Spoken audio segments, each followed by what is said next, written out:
샘터 가족 여러분 안녕하십니까? 샘터지기 김덕계 목사입니다. 오늘은 누가복음 7장 18절부터 35절까지인데요. 오늘 본문은 예수님의 사역이 아주 왕성하게 진행되고 있을 때에 세례 요한이 사람을 보내서 당신이 우리가 기다리는 메시아인가 아니면 또 다른 메시아를 기다려야 되는가 라고 묻는 그 물음에 대해서 예수님의 대답이고요.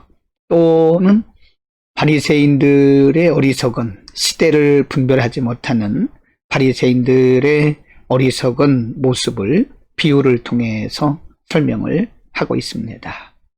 7장 18절에서 23절 가운데가 보면요. 요한의 제자들이 이 모든 일을 그에게 알리니 요한이 그 제자 중 둘을 불러 주께 보내어 이르되 오실 그이가 당신이 오니까 우리가 다른 일을 기다려오리까 하라 하며 그들이 예수께 나아가 이르되 세례 요한이 우리를 보내어 당신께 여쭤보라고 하기를 오실 그이가 당신이 오니까 우리가 다른 일을 기다려오리까 하더이다 하니 20일 마침 그때에 예수께서 질병과 고통과 및 악귀 들린 자를 많이 고치시며 또 많은 맹인을 보게 하신지라.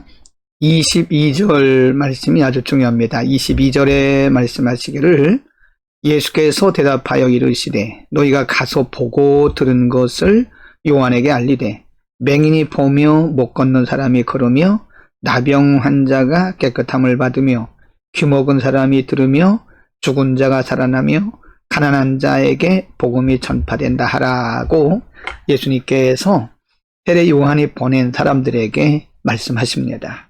즉 너희가 내 사역의 현장에서 보고 들은 그것이 바로 메시아인 증거라고 하는 것입니다.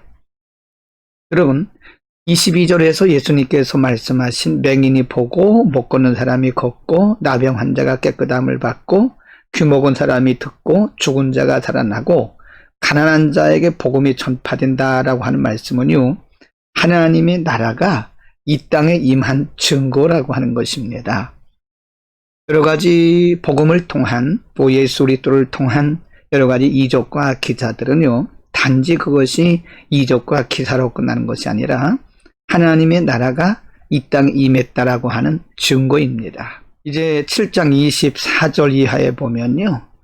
예수님께서 세례 요한이 보낸 사람들을 보낸 후에 주변에 있는 무리들에게 말씀하십니다. 24절 요한이 보낸 자가 떠난 후에 예수께서 무리에게 요한에 대하여 말씀하시되 너희가 무엇을 보려고 광야에 나갔더냐? 바람에 흔들리는 갈대냐? 25절 그러면 너희가 무엇을 보려고 나갔더냐? 부드러운 옷 입은 사람이냐? 보라, 화려한 옷을 입고 사치하게 지내는 자는 왕궁에 있느니라. 26 그러면 너희가 무엇을 보려고 나갔더냐? 선지자냐? 옳다 내가 너희에게 이르노니 선지자보다도 훌륭한 자니라. 기록된 바 보라 내 사자를 내 앞에 보내노니 그가 내 앞에서 내 길을 준비하리라 한 것이 이 사람에 대한 말씀이라. 이제 세례 요한에 대한 설명이죠. 그리고 28절에 내가 너희에게 말하노니 여자가 낳은 자 중에 요한보다 큰 자가 없도다. 그러나 하나님의 나라에서는 극히 작은 자라도 세례 요한보다 크다라고 예수님 주변의 무리들에게 가르치셨습니다. 그 당시 유대인들은 메시아가 아주 화려한 모습으로 오리라고 기대를 하고 있었습니다. 그러나 메시아도 아주 조용히 오셨고 세례 요한도 아주 조용하게 사역을 했습니다. 그러므로 사람들의 생각과 또 성경의 말씀이 얼마나 다른가를 우리에게 보여주고 있는 것입니다. 여러분, 영적인 세계는 육적인 세계와 다릅니다. 육적인 세계에서는 크고 많은 것을 대단하게 보지만 그러나 영적인 세계에서는 바로 하나님 안에 있는 자, 말씀대로 사는 자, 하나님의 뜻대로 사는 자가 크다고 말씀을 합니다. 7장 30절 이하에 보면 예수님께서 그 당시 유대인들 또는 유대교의 지도자들의 어리석음을 이렇게 설명을 하고 있습니다. 30절에 보면 바리새인과 율법교사들은 그의 세례를 받지 아니하므로 그를 자신을 위한 하나님의 뜻을 저버리니라. 또 이르시되 이 세대의 사람을 무엇으로 비유할까? 무엇과 같은가? 32절요. 비유하건대 아이들이 장터에 앉아 서로 불러 이르되 우리가 너희를 향하여 피리를 불어도 너희가 춤추지 않고 우리가 곡하여도 너희가 울지 아니하였다 함과 같도다. 33절.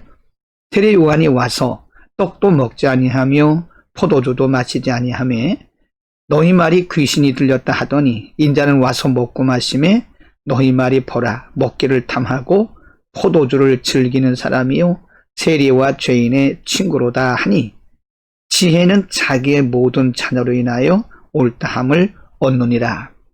비유를 통해서 바리새인과 율법교사들 그리고 유대교인들에 대한 영적 무지를 이렇게 표현을 한 것입니다. 이미 메시아가 오셔서 활동하고 계심에도 불구하고 그들은 전혀 영적인 반응이 없다라고 하는 것입니다.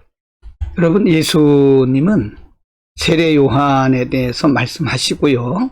무엇보다 중요한 것이 그 당시 사람들의 잘못된 메시아관 혹은 잘못된 시대관에 대해서 지적을 하셨습니다. 유대인들은 너무나 종교적이었기 때문에 매우 화려하고 웅장한 것을 좋아했습니다. 그러나 메시아는 아주 조용히 오셨고 메시아의 사역도 아주 조용했습니다. 바리새인들은 그런 관점, 그런 가치관을 가지고 있었기 때문에 정작 메시아에 대한 발견, 정작 예수님께서 오셔서 메시아로 오셔서 활동하고 계심에도 불구하고 그들은 메시아를 인정하지 않았고 또 메시아를 믿지도 않았던 것입니다. 영적 분별력이 아주 중요합니다. 이 세상의 가치관이나 이 세상의 관점을 가지고는 우리가 하나님의 영적인 세계 그리고 말씀이 우리에게 가르치고 있는 부분들을 우리가 이해하기가 어렵습니다. 다시 오실 예수님을 기다리는 우리들, 이 시대를 잘 분별해야 됩니다. 마태복음 24장에서 예수님은 마지막 때가 되면 마치 노아의 때와 같이 사람들이 먹고 마시고 시집가고 장가가면서 시기를 분별하지 못할 것이다 라고 말씀했습니다. 이미 마태복음 24장과 그리고 요한계시록에서 성경은 예수님의 재림 때에 일어날 그리고 여러 가지 징조들에 대해서 말씀을 하고 있습니다. 우리는 이 시대를 재림하실 예수님, 다시 오실 예수님을 기다리는 우리들은 이 시대를 잘 분별해야 됩니다. 먹고 마시고 시집가고 장가가는 육체적인 일들이 잘못되었다는 것이 아니라 그런 일들에 집착되다 보면 우리가 시대를 분별할 수 없다고 하는 가르침입니다. 늘 깨어 있어야 됩니다. 이 시대를 잘 분별하면서 말씀 적용하고 말씀의 안경을 끼고 말씀의 안목을 가지고 이 세상을 잘 바라보면서 분별하면서 날마다 하루하루 승리하는 우리 모두가 되기를 축복합니다. 기도하겠습니다. 하나님 아버지, 오늘 예수님께서 비유를 통해서 가르쳐 주신 시대의 사람들의 어리석음을 우리가 오늘 공부했습니다.